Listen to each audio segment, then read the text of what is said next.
Dövlət Sərhəd Xidmətinin əsgəri Ramin Cəbrayılov vəfat edib. Doğru Xəbər Azərbaycan Unikala istinadən xəbər verir ki, bu barədə 26 yaşlı əsgərin yaxınları sosial şəbəkələrdə paylaşım ediblər. Mərhum iyul ayında hərbi xidmətdən tərxis olunacaqdı.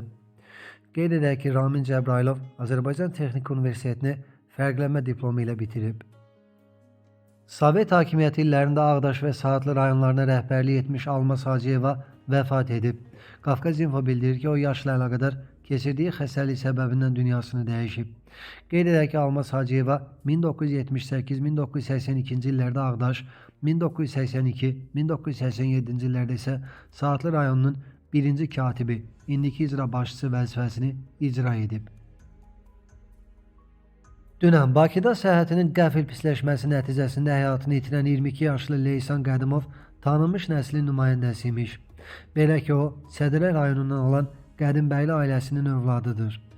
Leysan ölümü ilə bağlı paylaşım edən əmisi oğlu, tanınmış rejissor Eltən Qədimbəli törəçi, onun rəssam olduğunu, ən böyük arzusunun şəxsi emalatxana yaratmaq olduğunu deyib. Bildirilib ki, Leysan atası Mikail Qədimov Sədrək Ticarət Mərkəzinin sahibi Yusif Qədimbəli ilə əmi oğludur. Qədimov daha əvvəl Yusif Qədimbəylinin müşaviri vəzifəsində işləyib. Onların əmisi qızı İlhamə Qədimova isə Kənd Təsərrüfatı Nazirinin müavinidir. Biləsuvar rayonunda bədbəxt hadisə baş verib. Qafqaz İnfonun məlumatına görə hadisə rayonun Bağbanlar kəndində qeydə alınıb. Belə ki, 2001-ci il təvəllüdlü kənd sakini Tural Məmmədlini elektrik cəryanı vuraraq öldürüb.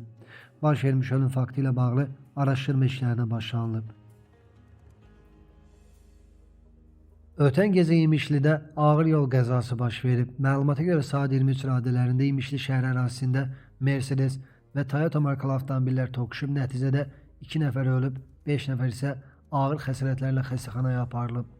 Faktla bağlı İmişli rayon polis şöbəsində cinayət işi açılıb, araşdırma aparılır.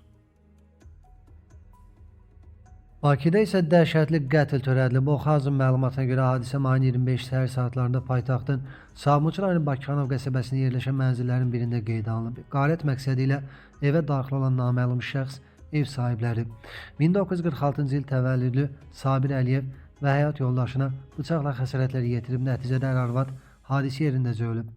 Polislərin keçirdiyi əməliyyat tədbirləri ilə hadisəni törətməkdə şübhəli bilinən 1997-ci il təvəllüdlü Murad Niftəliyev saxlanılaraq istintaqa təhvil verilib. Faktla bağlı araşdırma davam etdirilir.